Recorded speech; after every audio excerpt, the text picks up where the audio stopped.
વ્યક્તિ ગમે તેટલો સામાન્ય કેમ ના હોય, પણ તે કોઈકને કોઈક માટે તો ખાસ જરૂર હોય છે.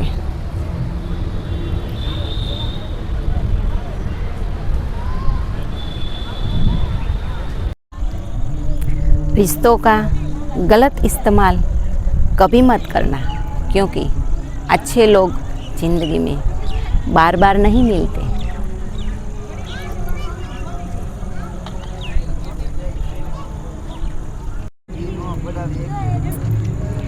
જિંદગીની કસોટીના કોઈ ગુણાંક નથી હોતા સાહેબ, પણ જ્યારે તમને કોઈ દિલથી યાદ કરે ને તો સમજી લેવું કે તમે પાસ થઈ ગયા.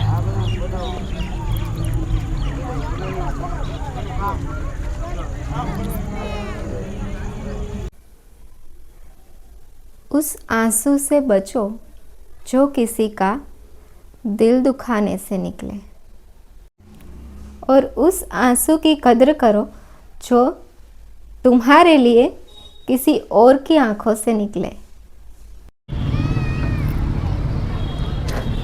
तस्वीर का रंग चाहे जो भी हो, लेकिन मुस्कान का रंग हमेशा खूबसूरत होना चाहिए.